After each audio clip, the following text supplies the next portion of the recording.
Et une petite découverte d'ici par le biais de Netflix. Est-ce qu'on va les remercier? Générique.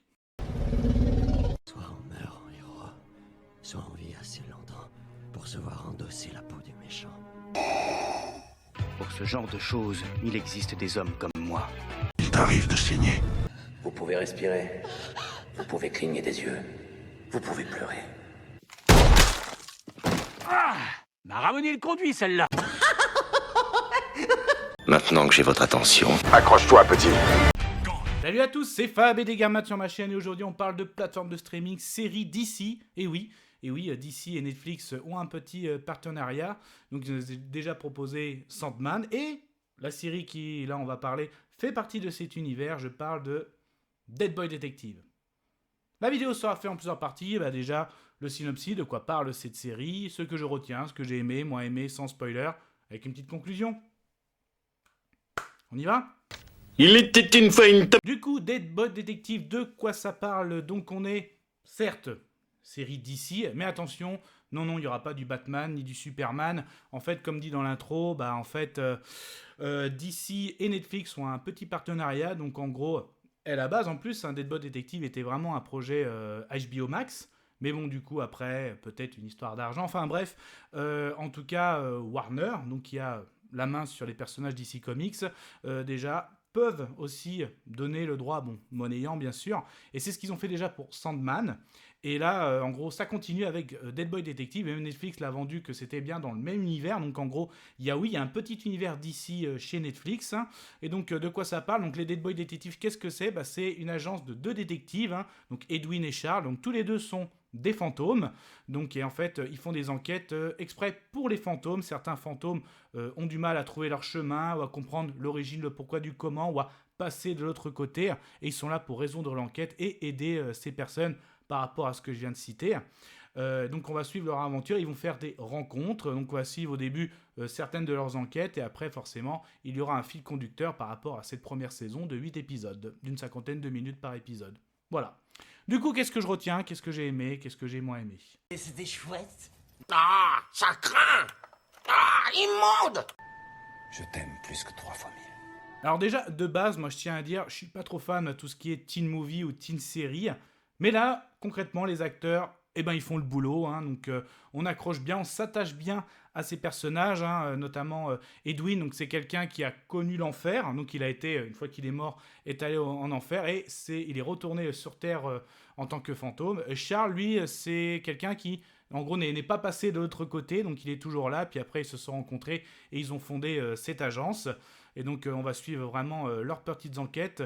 Et en gros, c'est très sympa. Donc, moi, j'aime beaucoup ce que DC a proposé ces derniers temps au niveau l'univers de l'ombre, j'ai envie de dire. Si je remonte au plus loin, avec Keanu Reeves, le film Constantine. Ensuite, on a eu... Alors, c'est pas dans le même univers. C'est vraiment ce que je retiens d'un point de vue DC Comics dans...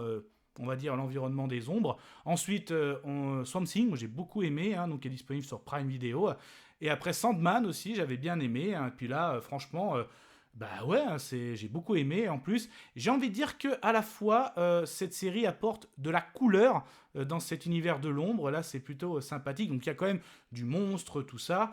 Et là, c'est vraiment pas mal du tout. Notamment, leur première enquête. Donc, ils vont rencontrer une médium.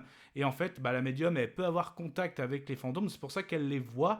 Et au début, tout le monde la prend un petit peu pour une folle. Donc, Crystal, pour donner son identité. Parce que tout le monde la voit parler toute seule. Et en fait, elle va se lier d'amitié avec ce binôme de détectives. En gros, elle va même être officieusement faire partie de cette agence. Et donc là, on va suivre vraiment plusieurs enquêtes. Notamment, la première, ça va être sur une sorcière. Donc là, c'est pas mal. Après, cette sorcière, en gros, vous allez vite vous rendre compte que ça va être l'antagoniste principal de cette première saison. Ensuite, ils vont faire dans le deuxième épisode une autre rencontre. Donc là, Nico, donc elle est possédée par des parasites paranormaux ou paranormaux, ils sont plusieurs. Donc pareil, ces petits parasites, des fois, comme certains personnages, on peut avoir un langage un peu vulgaire. Mais bon, après, on est dans l'environnement, ça reste quand même...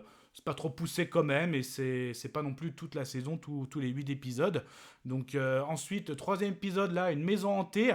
Donc là, c'est pas mal, en fait. On voit le crime d'un père qui fait le crime sur sa femme et ses enfants, et ce crime se répète tout le temps, comme s'ils étaient coincés dans une sphère. Donc voilà, on va dire que ces premiers épisodes jusqu'au 4, ou même le 4, ils vont enquêter sur des mystérieux fantômes qui errent autour d'un phare, et il y a tout un être qui viendrait des mers. Ils vont même rencontrer une boutique où il y a un ancien morse qui vend tous des objets liés avec du maléfice. Donc en fait, voilà, les premiers épisodes, ça te met les bases dans cet univers, et c'est vraiment très plaisant à voir. Voilà, ça fait plaisir d'être à la fois dans du DC, pas complètement l'environnement DC qu'on connaît, mais ça reste relativement sympa. Je n'ai pas vu le lien avec Sandman. Alors est-ce que justement ce projet qui a été pris au dernier moment de chez Max, on va dire, on n'a pas fait le rattachement, mais ça peut dans l'avenir mettre un rattachement ou pas, ou alors ça peut se passer dans le même univers, mais il n'y aura jamais de lien. En tout cas, j'en ai pas vu, si ce n'est peut-être à un moment on voit du corbeau, mais je n'ai pas vu de lien direct. N'hésitez pas à me dire en commentaire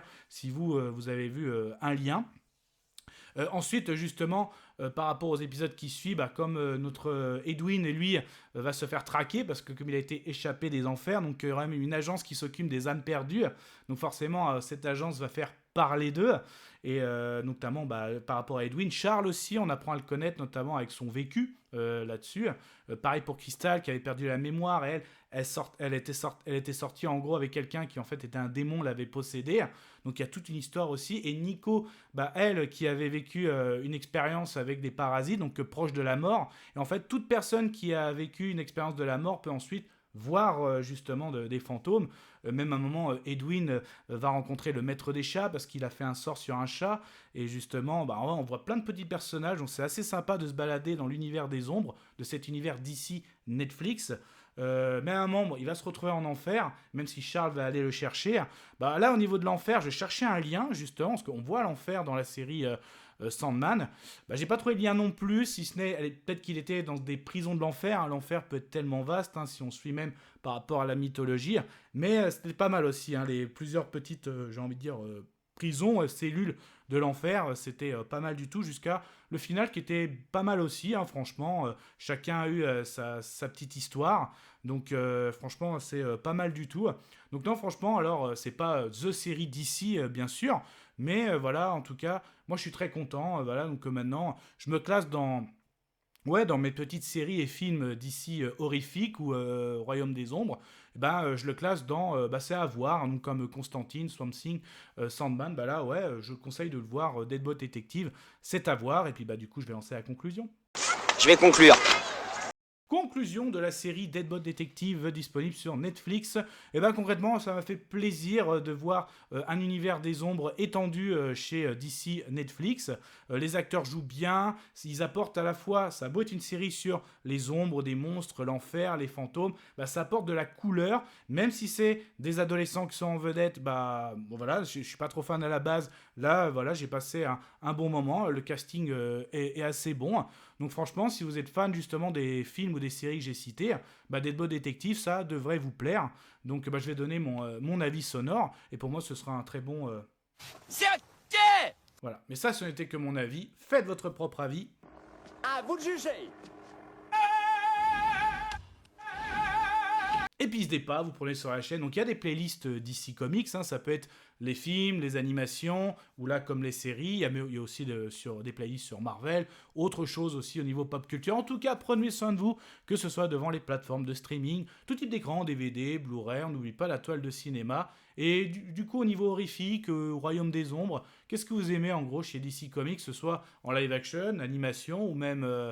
j'ai envie de dire comics, est-ce que vous pouvez m'en parler? Est-ce qu'il y en a aussi qui ont lu les comics Deadbolt Detective? Ça m'intéresse, on peut en discuter dans les commentaires. Kenavo. Je vous souhaite une agréable soirée. Désolé pour le bordel. Au revoir.